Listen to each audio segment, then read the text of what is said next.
N'être de plus ardent, viens, n'être de plus dans ton cœur, viens, tel que tu es ardent,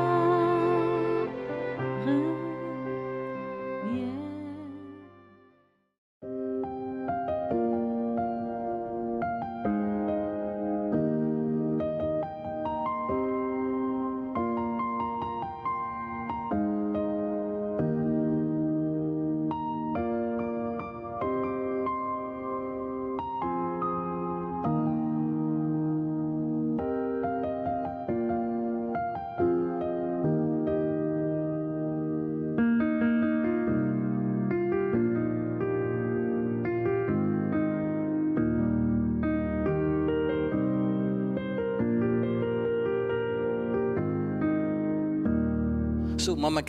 On fait un programme tout court. Ce soir, je vais raconter une histoire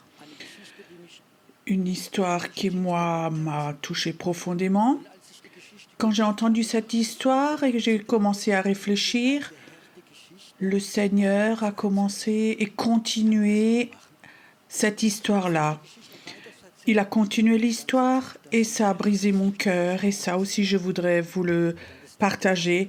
La troisième partie, Dieu voudrait faire quelque chose avec cette histoire. Est-ce que c'est OK comme ça? Peut-être que certains d'entre vous, vous connaissez cette histoire. Il était une fois. Tu sais, quand j'entendais les histoires, avant que je les prêchais, je les racontais toujours à mes enfants. J'ai 4 enfants.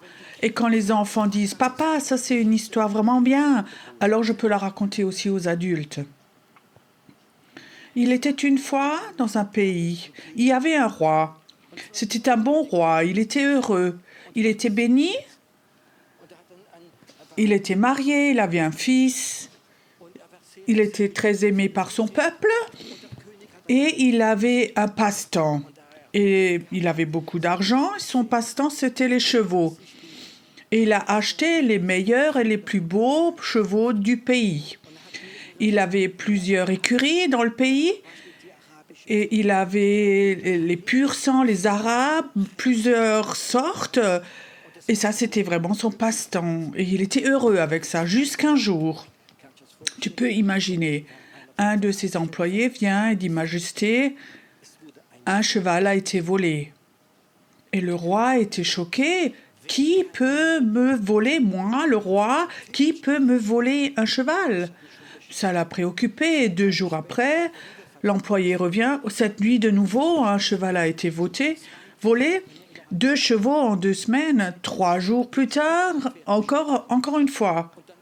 Le roi était fâché, choqué. Il appelle le chef de la police, les ministres, et ils disent « Maintenant, il faut que vous fassiez des affiches pour trouver le voleur. Et si on l'attrape, on va lui piquer les yeux. » Donc, ils ont accroché des affiches dans tout le pays. Le roi était sûr, maintenant c'est fini. Mais ce n'était pas fini. 3 jours après, il y en a un qui vient, « Majesté, de nouveau, un cheval a été volé. » Non, pas possible. 2 jours après encore, c'était le 6e, 5e, 7e cheval. Alors, il a appelé le chef de la police. Il a dit « Écoute, tu es un bon policier. Toi, à partir de maintenant, tu vas le chercher et tu auras une grande récompense. Tu vas trouver le voleur. » 10 jours après, le chef vient de la police. Il dit « Majesté, j'ai trouvé le voleur. » Et le roi dit « Oui, magnifique, c'est super, tu vas avoir ta récompense, réjouis-toi. Maintenant, tu devrais être heureux. Tu es le chef de la police, tu as trouvé le voleur. Pourquoi est-ce que tu regardes attristé ?» Il dit « Majesté, je suis désolé, le voleur, c'est votre fils. Et votre fils a volé les chevaux. » Le roi était vraiment choqué. Mais il a dit « Tu sais, ma parole, une parole, c'est une parole, et même si c'est mon fils, demain matin à 9h, je vais être là et je vais mettre ma robe de juge et tout le pays, tout le village peut venir et peut voir. Le matin, à 9 heures, le roi était là. Il avait sa robe de juge et son fils était là, dans les chaînes. Et les gens ont dit entre eux, est-ce que le roi va piquer les yeux de son propre fils? Et il dit, si, notre roi est juste. Quand il dit quelque chose, une parole est une parole, il le fait. Et les gens discutaient entre eux. Et le roi se levait. Il dit, ma parole est juste. Ce que j'ai dit doit se réaliser.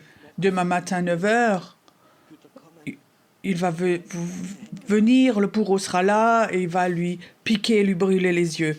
Le matin, de nouveau, tout le monde était là. Le bourreau était là, il avait un fer qu'il avait dans le feu. On fait ça avec un bout de fer qu'on met dans le feu, et là, on met ça dans les yeux. Tout le peuple était là, et ils disent, mais le roi va pas faire ça, il va donc pas faire ça à son propre fils. Et les autres disent, si, il a dit, sa parole est une parole, c'est la loi, on lui fait confiance. Et le roi se lève, il dit au bourreau, allez-y, faites-le. Il prend ce fer, il va vers le fils, et tout le peuple regarde. Et tout d'un coup, le roi se lève et crie, non, il est trop jeune pour être aveugle, mais j'ai donné ma parole. Et maintenant, je voudrais que je donne mes yeux pour ses yeux. Je veux maintenant que toi, tu piques mes yeux. Et le bourreau a dit, je ne peux pas faire ça, à vous, au roi, à vous, je ne peux pas faire ça. Il dit, si, je veux que tu le fasses. Je veux donner mes yeux pour mon fils. Je vais tenir parole. Et le bourreau est allé vers lui et il a rendu les yeux du roi aveugle. Quand j'ai entendu cette histoire, j'ai réfléchi. Qu'est-ce que devait être ça comme père? Un père qui offre ses yeux pour son fils. Son fils a volé, a fait des choses pas bonnes. Quel père? Vous voyez dans quelle direction je veux aller maintenant? Est-ce que nous avons aussi un père comme ça? Est-ce qu'il nous a donné ses yeux? Ou plus encore, Dieu nous a donné son cœur. Il nous a donné son Fils, Jésus-Christ, pour que nous n'ayons pas besoin de mourir, pour notre pardon. Il a fait ça de façon fantastique. C'est une histoire fantastique qui m'a vraiment touchée. Et Dieu commençait à me parler. Et Dieu dit, je te raconte le reste que personne ne sait. Le roi habitait dans le château, avait un super grand appartement. C'était le Parlement et les ministres. Il dit, maintenant son fils doit venir habiter là. Je suis aveugle. Personne ne peut m'utiliser. Mon fils doit devenir roi. Je prends un petit appartement au 2e étage. Et le jeune fils est rentré. Il a tout hérité. Il est devenu roi. Il était très connu. Il avait beaucoup de visites d'autres pays, des ministres, d'autres rois. Et il faisait de grandes fêtes. Papa était en haut, au 2e étage. Et il espérait tellement que le fils monte le visiter. Mais le fils ne venait jamais. Il n'avait pas le temps. Tu sais, il était tellement occupé en tant que roi. Tu as tellement de personnes importantes autour de toi, il faut parler. Et il n'avait pas le temps et lui attendait. Le fils ne venait jamais. Et quelque part, je savais, si Dieu me raconte cette histoire, Pierrot, ça a à voir quelque chose avec toi. Et je savais, je suis aussi quelqu'un comme ça. Je suis sauvé, aimé de Dieu, accepté. Il a payé. Jésus a donné sa vie pour moi.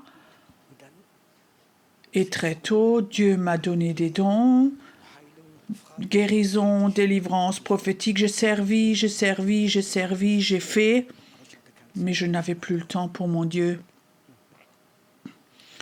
Et j'aimerais demander aujourd'hui, est-ce que ça pourrait aussi être toi? Tu sais, nous sommes des chrétiens, nous sommes sauvés, heureux, on se laisse baptiser, on a le pardon, on a la vie éternelle. Et on arrive dans notre club chrétien, je dirais. Nous avons un ministère pour les enfants, la louange, on évangélise, on fait de la cure d'âme, groupe de prière, on est tellement occupé avec plein de choses. Et Dieu dit, j'ai donné ma vie pour toi. J'ai tout donné pour être en communion avec toi. Et tu n'as pas le temps. Et tu n'as pas le temps. Quand le Seigneur m'a raconté cette histoire, je savais qu'il me parlait à moi et ça m'a fait mal. Et je disais, Seigneur, mais j'ai donc fait tout ça pour toi. J'ai donc prêché, j'ai fait de la cure d'âme, j'ai évangélisé, j'ai tout fait pour toi. Tu sais ce qu'il m'a dit le Seigneur? Il a dit, Pierrot, tu sais ce que j'ai contre toi? Tu as utilisé le don de l'esprit et tu t'es rendu indépendant de moi. Et quand il m'a dit ça m'a tellement blessée. Mais profondément, mais il avait raison. Et j'ai dit, Seigneur, je pensais, tu me donnes le don, et je guéris les malades, j'évangélise, et je délivre, et je fais ceci, ça, cela, et on se voit au ciel. Et toi, tu dis bravo. Et je savais, la Bible dit, il ne reprend pas, ne regrette pas ses dons, mais il peut te chercher. Ça, Dieu peut le faire. Et j'ai l'impression que Dieu m'avait dit aujourd'hui, c'est la 3e partie, nous vivons dans un temps où mes enfants sont tellement occupés. Il y a des programmes d'église tellement super. Il y a des églises, ils ont un programme du lundi au samedi soir. On est occupé, occupé, occupé. Il y a d'autres choses, tu sais, c'est normal. Il faut payer la maison, nous avons un crédit, nous avons un leasing pour la voiture, pour le frigo, pour les vacances. On est tellement occupé, nous avons des enfants. Ça suffit donc quand on se rencontre de nouveau au ciel et Dieu dit non, c'est autre chose. Je cherche des hommes et des femmes avec qui j'ai une relation de cœur à cœur.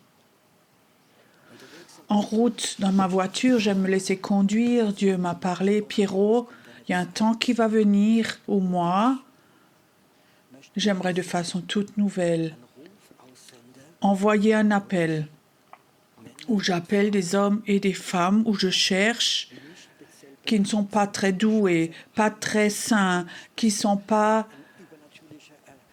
une influence très importante, mais des personnes tout à fait normales, qui passent du temps avec le roi des rois, le seigneur des seigneurs, avec le Père. Et lui va les former en tant que personnes prophétiques, pas comme des prophètes que nous connaissons, des prophètes d'église. Ils vont dimanche matin devant, le Seigneur vous aime, vous bénit, va revenir, amen. Et après, il y a le prochain, je vois un nuage qui vient, et après, repart. Tu sais, ça, nous le connaissons tous. On a sans doute entendu, mais Dieu cherche des prophètes qui lui appartiennent. Pas une dénomination, pas une église, mais ils lui appartiennent. Pas un prophète qui appartient à l'église, mais à lui seul. Il y a un certain temps, j'étais en Israël et le Saint-Esprit me parlait l'après-midi. Pierrot, cet après-midi, ce soir, tu vas aller en haut sur la terrasse au 18e étage et tu as un rendez-vous. Je disais OK. À 18h, je suis montée. Donc, de là en haut, on voyait le coucher de soleil et je me suis assise dans une chaise longue et j'ai attendu. J'étais tout seul là en haut et tout d'un coup, je sentais que derrière moi, il y avait quelqu'un, quelque chose. Et quand il y a quelque chose comme ça, j'ai l'habitude, je dis, Saint-Esprit, c'est toi? Qu'est-ce que c'est? Et Saint-Esprit, est-ce que c'est un ange? Non. Saint-Esprit, est-ce que c'est Jésus? Non. Saint-Esprit, qu'est-ce que c'est? Il dit, c'est le Père, il veut te visiter.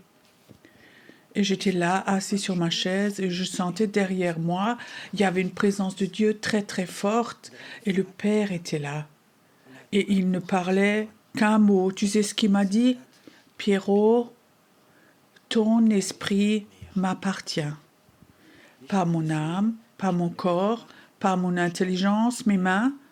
Ton esprit m'appartient. Et je savais, il faut que je dise juste une chose. Vous savez ce que j'ai dit? Père, je te donne mon esprit. Tu peux faire de mon esprit ce que tu veux. Tu sais, notre esprit habite en nous, mais souvent il est lié à l'âme. Ton intelligence et plein de choses. Nos blessures et d'autres choses. La Bible dit, la parole de Dieu sépare âme et esprit comme avec une épée. Et Dieu voudrait avoir notre esprit pour faire ce qui est prophétique, comme Élie ou d'autres. Et j'aimerais vous raconter, quand ton esprit appartient à Dieu et tu es en communion, Dieu va te former à aller à un niveau que nous n'arrivons pas à nous imaginer. Je te donne un exemple. Les derniers temps, je recevais des témoignages de personnes, ils viennent me voir, ils m'écrivaient. Au début, je trouvais ça très, très bizarre. Une femme vient me voir et me dit, tu imagines, il y a 3 semaines, j'étais tellement malade, j'avais des douleurs terribles. La nuit, j'avais un rêve, tu étais devant mon lit, tu m'imposes les mains, et je me réveille, j'étais complètement guérie. Je disais, oui, ok, ça peut arriver. 2-3 semaines après, une dame qui m'écrit la même chose. La nuit, elles étaient malades et j'étais venue dans la chambre, j'impose les mains, elle guérit. Je dis, mais Dieu, mais qu'est-ce qui se passe? Il disait, Pierrot, c'était pas un rêve. J'ai utilisé ton esprit la nuit quand tu dormais et je l'ai amené à cet endroit. Est-ce que ces choses sont possibles? Je sais ce que ça signifie. Mon esprit appartient à Dieu. Il peut prendre mon esprit jour et nuit. Dans la nuit, je me réveille. J'étais assis sur mon lit parce que je savais que la présence de Dieu était là. Et le Seigneur me demande, est-ce que je peux utiliser ton esprit? Et je dis oui. Tout d'un coup, je sentais comme je sors. Je vais très haut et je sais, je vole au-dessus du pays. Et c'est la nuit. Et après, je redescends dans une ville où il y a beaucoup de lumière. Et je dis, Seigneur, où est-ce que je suis? Il dit, Moscou. Et la nuit, donc, je descends à Moscou. C'était une grande allée avec beaucoup de lumière à droite et à gauche. Mais personne n'était là. J'étais tout seul. Je descends. Et je sens dans cette allée, des 2 côtés, de droite et à gauche, il y avait des anges. Ils me regardaient et ils me saluaient respectueusement. Et le Seigneur dit, marche. Et je marchais dans cette allée. Et j'arrive à un croisement, et à ce croisement, il y a un immense trou. Je regardais dans ce trou, il y avait du feu. Et je dis, Seigneur, c'est quoi ça? Il disait, c'est l'entrée de l'enfer. Et là, souvent, des personnes occultes viennent et ils cherchent leur puissance ici. Ils ont les contacts avec les démons. Et je dis, Seigneur, qu'est-ce que je dois faire? Il dit, cet ange-là, appelle-les et ils doivent fermer ce trou. Alors j'ai dit, et les anges sont venus, et ont fermé le trou. Cette entrée de l'enfer était fermée. Tout d'un coup, je remontais, et j'étais dans ma chambre. Et je peux te dire, ça c'est des choses souvent qui se sont passées dans ma vie. Dieu peut prendre mon esprit, il lui appartient, il peut faire avec mon esprit ce qu'il veut. Et maintenant la question, qu'est-ce que toi tu fais avec ton esprit? Peut-être dimanche matin chanter en langue, est-ce que c'est tout? Est-ce que Dieu peut faire plus? Est-ce qu'il y a une autre dimension? Je peux comme ça te raconter beaucoup de choses du surnaturel. Dans la nuit, je fais un rêve, je sors de mon corps et je vole au-dessus de pays et tout d'un coup je redescends et j'arrive dans un pays que je ne connais pas. C'était entre les montagnes, il y avait une plaine verte, c'était beau et je dis Seigneur, je suis où? Il dit au Pakistan. Et je disais, ça c'est le dernier pays où j'aimerais faire en vacances, où j'aimerais aller, c'est vraiment le dernier endroit. Et comme ça, doucement, je descends et je suis là debout et j'admire le pays tellement il est beau. Tout d'un coup, je vois, peut-être à 50 mètres de moi, 10-15 hommes avec une barbe. Ils ont fait un grand cercle comme s'ils priaient. Et je disais, oh, je suis en danger, si eux me voient, qu'est-ce que je dis? Je parle pas pakistanais, même pas anglais. Qu'est-ce que je dois faire? Et le Seigneur dit, va vers eux. Alors je marche vers eux. Ils étaient sympas. Ils me laissent rentrer dans le cercle. Et je suis au milieu d'eux. Et je raconte à ces personnes-là, je leur raconte, je leur parle avec eux, ils m'écoutent. Et Dieu dit, maintenant je te reprends. Tout d'un coup, je me réveille et je suis dans ma chambre à coucher. Et la chambre était pleine de la présence de Dieu. Je suis assise dans mon lit. Je dis, Seigneur, qu'est-ce qui s'est passé? Et je dis, c'est un rêve. Il dit, non, c'est pas un rêve. J'ai envoyé ton esprit là-bas. Et tu as parlé à ces personnes, à ces hommes. Et ils croient qu'un ange était là et il a parlé avec toi. 15 jours après, je crois, Andreas Serman de Wiesbaden, il va au Pakistan, il fait une immense évangélisation et il croit que c'est le temps pour le Pakistan. Tu comprends? Je sais qu'il y a un niveau que nous ne pouvons pas nous imaginer, de signes et de miracles qu'aucun œil n'a vu, qu'aucune oreille n'a entendu. C'est juste ça. Nous entendons que des choses que nous avons déjà entendues. Mais je crois que le temps vient où Dieu va appeler des personnes et on va aller dans le surnaturel. Le surnaturel peut être très simple. Je vois derrière un couple qui est assis derrière. Je crois que c'est vous. Où on s'est rencontrés à Mannheim un matin. Je crois qu'à 11 heures, Dieu me dit, va à Mannheim pour prier. Je dis, où? À cette place, cette rue. Je discute pas longtemps et je vais prier là, cette rue, parce que Dieu veut faire quelque chose. Et tout d'un coup, il y a un couple devant moi. Ils sont assis là derrière. Ils m'ont reconnu. Pierrot, qu'est-ce que tu fais là? Mais sans doute la même chose que vous. Alors, ils me racontent. Ils ont un jour de vacances. Ils habitent ici dans le coin. Ils voulaient d'abord aller à la piscine ou faire quelque chose d'autre. Et Dieu a dit non, allez à Mannheim, à cette place-là. Et là où nous sommes rencontrés.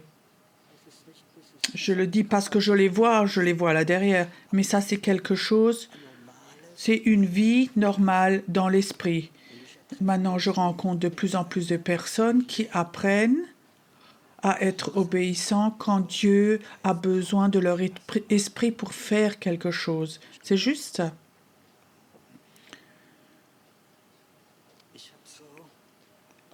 Ce que Dieu a mis sur mon cœur ce soir, j'aimerais former mes enfants. Je veux libérer mes enfants, pas une école biblique, pas des séminaires. C'est moi qui veux libérer mes enfants pour aller dans le ministère. Je ne sais pas si vous savez, mais l'occulte, les dernières années, c'est vraiment décuplé. Ça commence chez nos enfants, avec Harry Potter par exemple. Pourquoi nos enfants sont tellement fascinés par ces choses-là, du surnaturel? Parce que on est dans le temps. Et souvent, nos églises ou nos assemblées ou d'autres, nous ne sommes pas allés avec le plan de Dieu. Mais souvent, nous sommes restés dans la tradition. Un temps va venir, Dieu m'a dit, d'hommes et de femmes que je vais appeler, que je vais former, où je suis en communion avec eux. Et cette communion sera plus importante que leur ministère. Et je vais les former à aller dans le surnaturel. Dans le surnaturel. Et je peux te dire, le plan de Dieu, le plan parfait on va aller de plus en plus par aller dans le réveil et cherche des personnes qui sont prêtes à cela. Est-ce que ce soir tu es auditeur? Ou est-ce que ton esprit est ouvert et quelque chose en toi dit, ça pourrait être moi. Ça pourrait être moi. Peut-être ton esprit le sait déjà. Mais ton âme dit, tu sais ce que dit ton âme? Mais pourquoi moi? Pourquoi moi? Je ne peux donc rien faire. Tu sais qui a dit ça aussi? Moïse. Moïse, je t'appelle. Tu vas libérer un peuple. Je peux rien faire. Je suis un meurtrier. J'ai tout gratté. Je suis dans le désert. J'ai un mauvais caractère. Et Dieu dit, ça m'est égal. Je te cherche. Et tu sais où Dieu la chercher? Dans le feu. Ce soir, j'aimerais que Dieu parle dans le feu. Je souhaite ce soir que le feu du Dieu vienne et que toi, tu saches, Dieu te parle à toi. Et ton âme va crier, je peux pas, pourquoi moi? Laisse ton âme crier. Moi, je dis parfois même à mon âme, ferme-la. Tais-toi, on peut le dire. Je le dis à mon âme. Dieu appelle une génération de personnes qui font ce qu'aucune génération auparavant n'a fait, ce que nous n'avons jamais vécu, des signes et des miracles que nous ne pouvons pas nous imaginer. Je ne suis pas quelqu'un qui a beaucoup de rêves, mais je vous raconte encore un. J'avais une fois une conférence de jeunes à Heidelberg, et à la fin de la conférence, il y avait beaucoup de francophones qui étaient à la conférence. Un pasteur vient de France, de l'église officielle, de l'église protestante, et il vient pour chercher sa fille. Il me regarde, il dit, Pierrot, j'ai déjà entendu parler de toi, est-ce que tu voudrais prêcher chez nous, à l'église protestante? Et je disais, oui, je vais prier. Je savais, moi, ouais, l'église protestante et moi. Et je prie, je dis, Seigneur, je n'ai pas besoin d'aller, hein. Et le Seigneur dit, si. Et j'ai posé comme ça, tout ça de côté. Plusieurs jours après, j'ai un rêve, et je vois 5 pasteurs protestants avec leurs robes noires. Elles sont autour de moi et disent « Apporte-nous la révélation, l'amour du Père ». J'avais ce rêve et je me réveille et ce pasteur rappelle, me téléphone encore une fois. Je dis « Je viens » et je suis allée là-bas. Il avait organisé tout ça. Et avant que le culte commence, il dit « Écoute, je n'ai pas organisé ça tout seul, mais j'ai invité 4 collègues pour qu'ils viennent avec leur église. » Et tout d'un coup, ces 4 pasteurs étaient là avec leurs robes. Et c'était ceux du rêve. Et je savais que c'était ce rêve-là. Et nous avons une semaine de réveil là-bas. Je vais juste raconter courtement. On était à l'église protestante. Et toute la salle, à la fin de la culte, était remplie de paillettes d'or. Le sol était rempli. On n'a jamais vécu ça. Les gens étaient pleins de paillettes d'or. Et nous avons vécu des miracles et des miracles toute une semaine. Je peux vous raconter un. Dieu a vraiment de l'humour. Je traverse la salle et la gloire de Dieu est venue. Et tout d'un coup, ça sentait fortement un parfum de rose. Comme si un parfum de rose était vraiment rempli dans la salle. Et une femme était là. Elle avait emmené son mari. C'était un homme athée, un croyant, mais il est venu avec. Et sa femme sent la rose, lui aussi. Alors il rentre à la maison et cette femme dit « Tu crois maintenant en Dieu? Tu as senti cette odeur de rose ?» Il dit « Oui, j'ai ressenti, mais je suis donc pas bête. Le monsieur fait, il a comme ça un spray et il parfume la pièce. » Oui, les athées ont des idées parfois. Cette femme était vraiment déçue. Cet homme, c'était un responsable de banque. 4 jours après, il rentre à la maison, il dit « J'en peux plus, il faut que tu pries pour moi, je crois en Dieu. » Et elle dit « Pourquoi ?» Elle dit « Tu peux imaginer, depuis 4 jours maintenant, tous les jours, quand quelqu'un rentre dans la banque, quand un client rentre pour un entretien dans mon bureau, tout sent un parfum de rose. Et il me demande « Monsieur tel et tel, est-ce que vous avez un nouveau parfum de rose ?» Et alors il savait... C'était pas un monsieur fait avec un spray qui met du parfum, mais c'était Dieu. Et alors il s'est converti.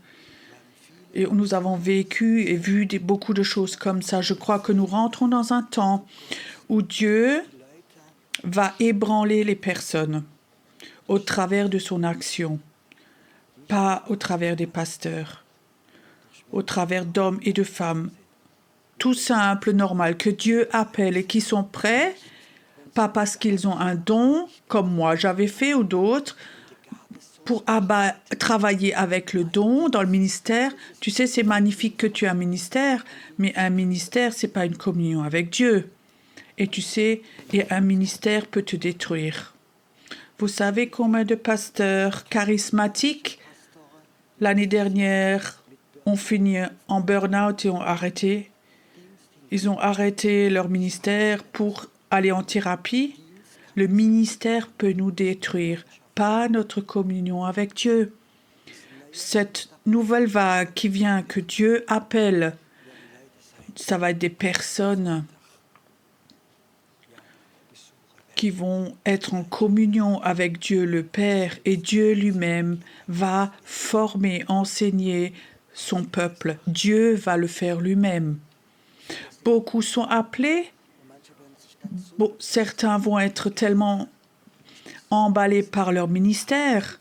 Tu sais, quand tu as un don de guérison, de prophétie, tu vas avoir beaucoup de gens autour de toi. Les gens ne doivent jamais être plus importants que Dieu. Prends-toi le temps avec le Père. Je sais que ce qui est devant moi va être beaucoup plus grand que ce qui est derrière nous. Je le sens, je le sais, c'est en moi. Nous rentrons dans un temps où le monde, l'Allemagne, va être tellement ébranlé par des signes et des miracles. Je peux dire, le journal va écrire sur ces choses-là de Dieu. Le peuple d'Égypte avait vu les signes et ça va être pareil. J'aime ce passage de la Bible avec le feu, parce que Dieu, c'est un Dieu du feu. Il y a beaucoup de passages où Dieu a parlé dans le feu, mais il y a un passage que j'aime au-dessus de tout, où il est écrit « Dieu est un Dieu du feu, un Dieu jaloux ». Est-ce que tu crois que Dieu est jaloux, qu'il peut être jaloux? Tu lui appartiens. Tu lui appartiens. Tu n'appartiens pas à l'Église. Tu n'appartiens pas au pasteur. Tu n'appartiens pas à une religion. Je n'appartiens pas à ma femme ni à mes enfants. Je les aime. Mais j'appartiens d'abord à mon Dieu. Vous comprenez cela? Tu sais que tu appartiens à Dieu, qu'il t'a acheté. Et un jour, il va te demander « Qu'est-ce que tu as fait de ta vie ?»« Oui, j'ai eu un ministère. Non, ça, je ne voulais pas. Je voulais que tu viennes à moi. Je voulais que tu sois en communion avec moi. » Est-ce que tu lui appartiens? Est-ce que tu veux connaître ce Dieu jaloux? Celui qui dit parfois « Ceci, tu ne vas pas le faire, là, tu ne vas pas aller. Tu m'appartiens à moi seul. Tu n'appartiens pas, tu ne vas pas aller à tous les anniversaires de ta famille. Tu m'appartiens à moi. Tu ne m'appartiens pas à ta famille qui te dit tu fais ceci, cela. Tu appartiens à ton Dieu, à ce Dieu jaloux, ce Dieu qui a tout fait pour toi, ce Dieu du feu.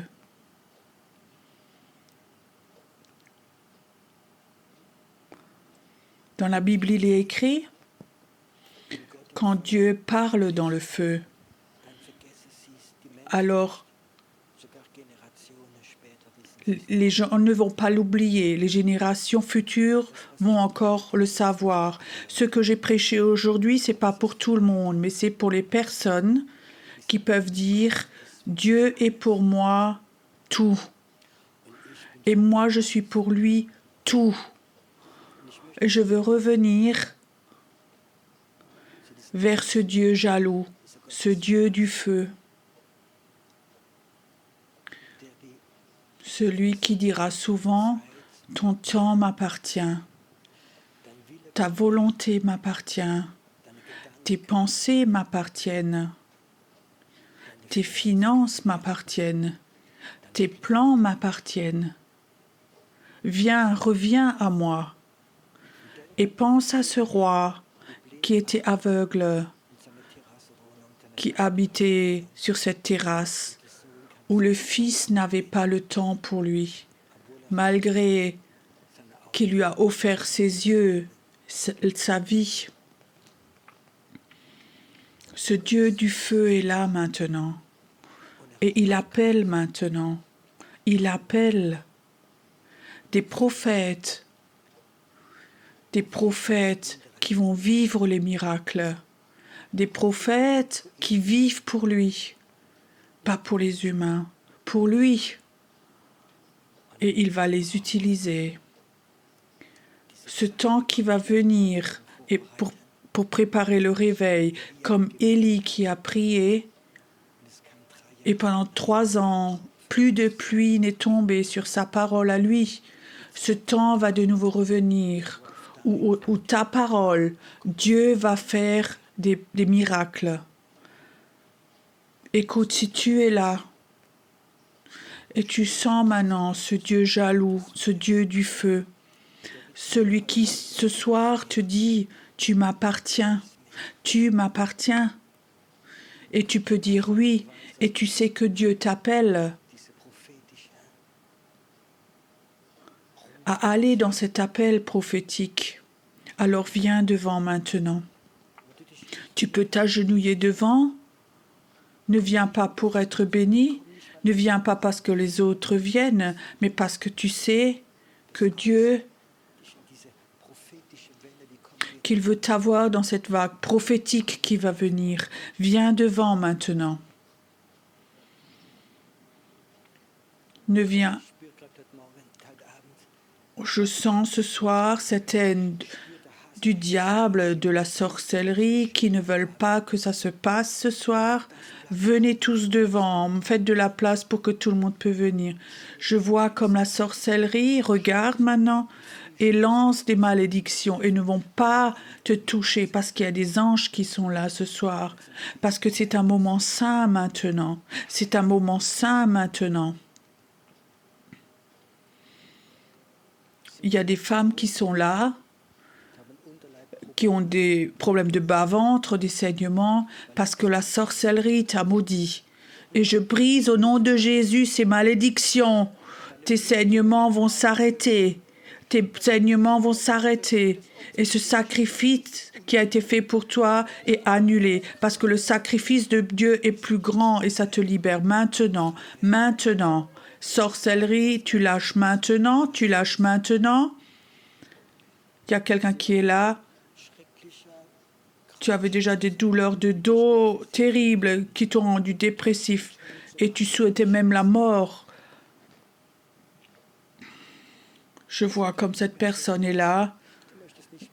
Tu ne voulais plus vivre à cause de tes douleurs, mais Dieu dit, c'est le combat de l'enfer qui ne veut pas que le prophétique vienne. Et je dis au nom de Jésus, je brise au nom de Jésus, maintenant je brise cela et tes douleurs de dos vont s'arrêter et les dépressions vont s'arrêter au nom de Jésus. Ça va s'arrêter au nom de Jésus et les malédictions sont brisées maintenant. Maintenant je combats l'esprit du cancer qui a fait peur. Je dis au nom de Jésus, toute forme de cancer maintenant disparaît maintenant. Et tu vas aller dans le prophétique. Merci Seigneur. Qui vont prêcher prophétiquement, que des paroles vont venir. Après, ils réfléchissent à ce qu'ils ont dit, mais ils savaient, merci Seigneur, que son cœur va être une boîte aux lettres de Dieu. Ça va être une boîte aux lettres de Dieu. Merci Seigneur que tu es bon. Ça vient, il y a encore une vague qui vient maintenant. Une vague de libération, de délivrance. L'occulte est brisé au nom de Jésus. Il est brisé au nom de Jésus. Il est brisé au nom de Jésus. Satan, tu lâches, tu vas avoir un échec. Les personnes vont aller dans le prophétique.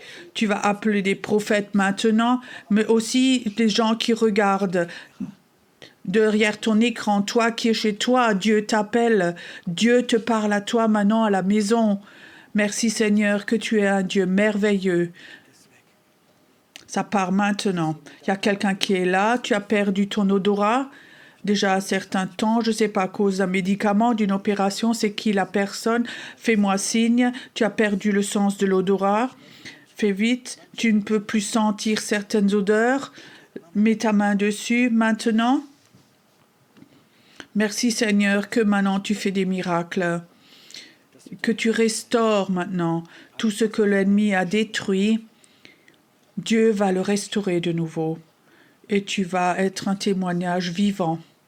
Merci Seigneur que ta gloire maintenant vienne sur elle, que des miracles se font, que maintenant qu'elle sait que son papa est un Dieu qui fait des miracles maintenant.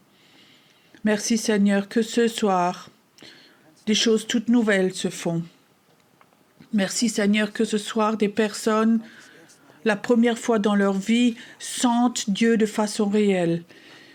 Et que les mauvais sorts, cette peur des mauvais sorts sont brisés.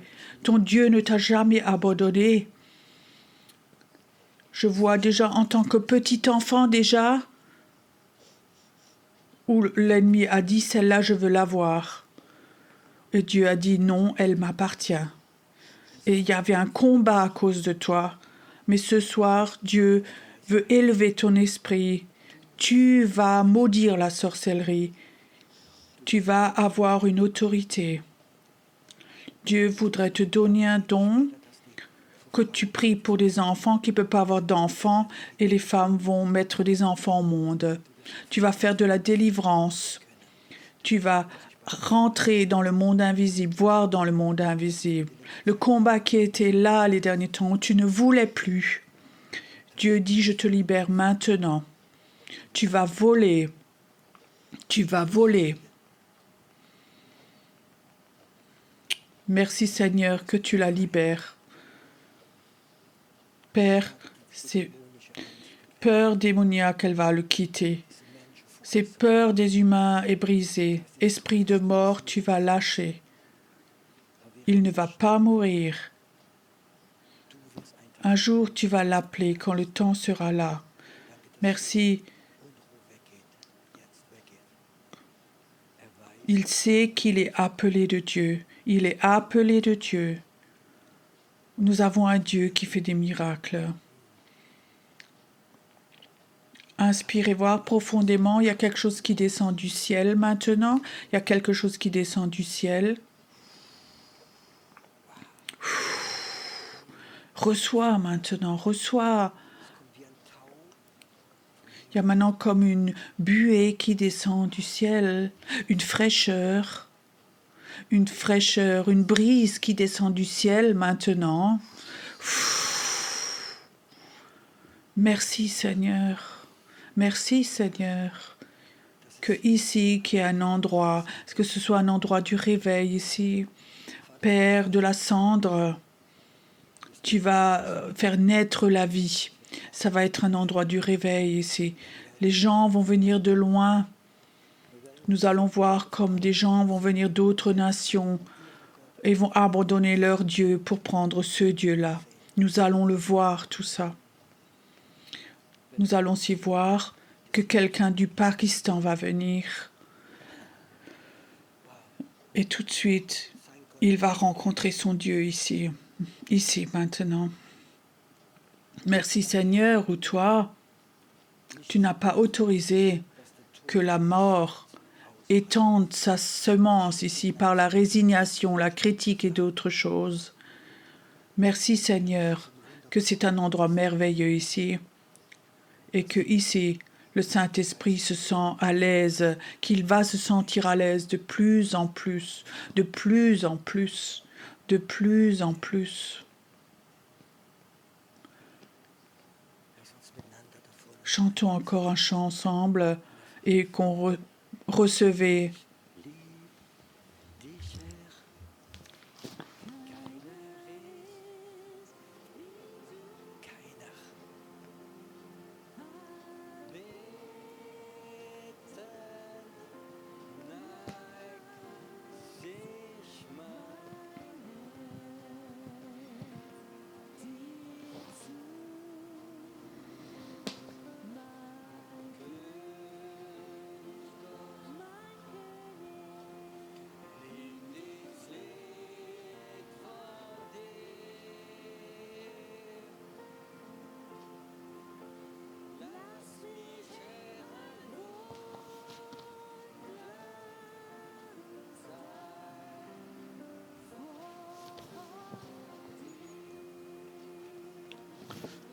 Écoute, ici, il y a des personnes, vous avez des problèmes d'estomac, des douleurs à l'estomac.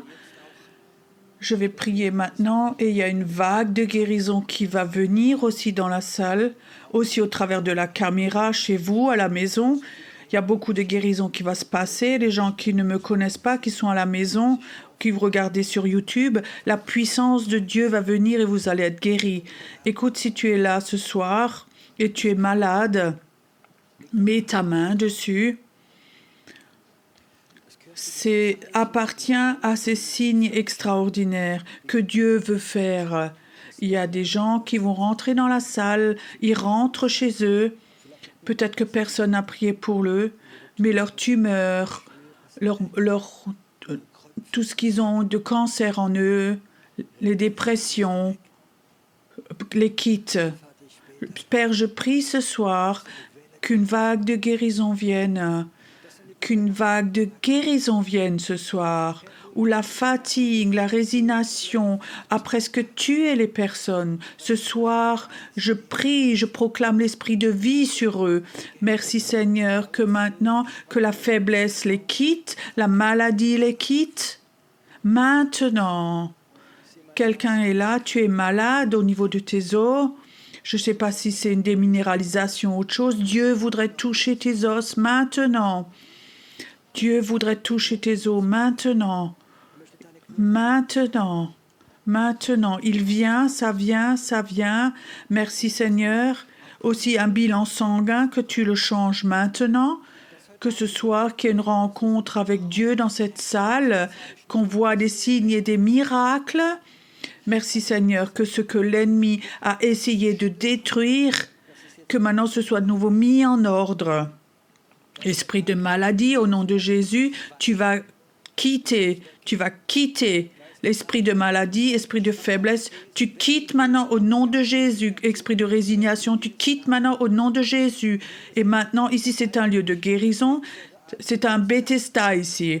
Maintenant, reçois aussi quelqu'un qui a des problèmes respiratoires, qui a un souffle court, mets ta main dessus, je brise maintenant. Toute forme d'asthme maintenant te quitte, cette bronchite chronique te quitte maintenant et tes poumons s'ouvrent de nouveau. Tu pourras de nouveau respirer, tu es un Dieu merveilleux. J'aimerais que le monde soit ébranlé par ta puissance de guérison, Seigneur. Ça doit que être un début. Père, je souhaite qu'il y ait des cultes de guérison ici, où à chaque fois plus de 100 personnes sortent et ils sont guéris. Parce qu'ils ont rencontré Dieu, un Dieu qui guérit. Il y a quelqu'un qui est là, tu sens comme si quelqu'un touchait tes pieds, comme un courant touchait tes pieds, comme un chatouillement dans tes pieds. Les derniers temps, tu avais tellement de douleur et Dieu dit, j'aimerais toucher tes pieds, mais aussi comme signe que tes pieds vont de nouveau aller et propager l'évangile. Seigneur, tu es un Dieu qui fait cela. Je sens chez quelqu'un, je ne sais pas comment ça s'appelle, quand on a des pieds plats, comme Dieu voudrait toucher tes os. Et j'ordonne maintenant à tes os, à tes pieds, qu'ils reviennent de nouveau dans la bonne forme. Maintenant. J'ordonne maintenant à ces os qu'ils soient de nouveau dans l'ordre divin. Maintenant, ça vient maintenant. Merci Seigneur pour ta gloire. Merci que tu es un Dieu bon, un Dieu si bon. Ayons encore un moment maintenant où nous adorons encore notre Dieu. Après, je redonne le micro au pasteur ici. Vous pouvez comprendre que je ne peux pas prier pour chacun. Je voudrais aussi repartir chez moi. Mais qui sait, peut-être que je reviendrai. Merci Seigneur pour ta gloire, qu'elle est là. Et que la puissance de guérison ne s'arrête pas. Tu es un Dieu bon. Adorons encore notre Dieu maintenant.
Majestät. Herrliche Majestät.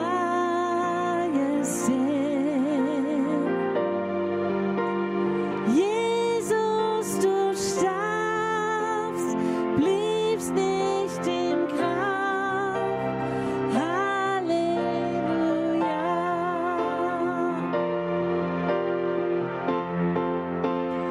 Hebt ihn hoch, den Namen Jesus.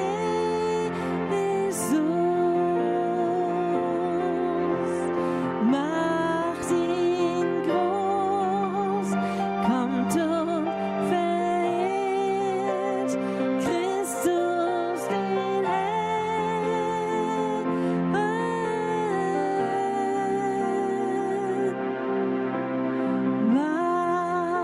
Majestät,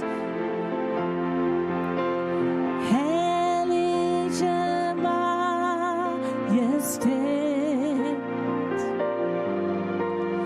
Von dir fließt Kraft in große Macht zu deinem Volk.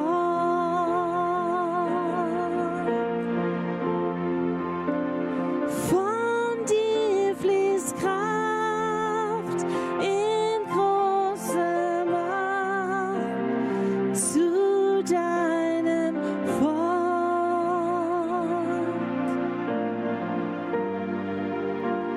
Zu deinem Volk.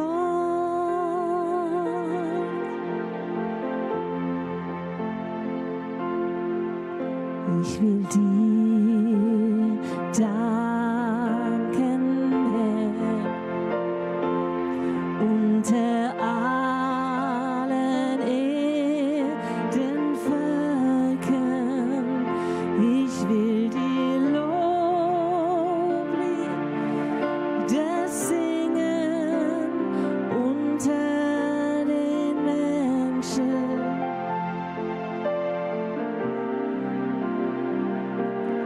Denn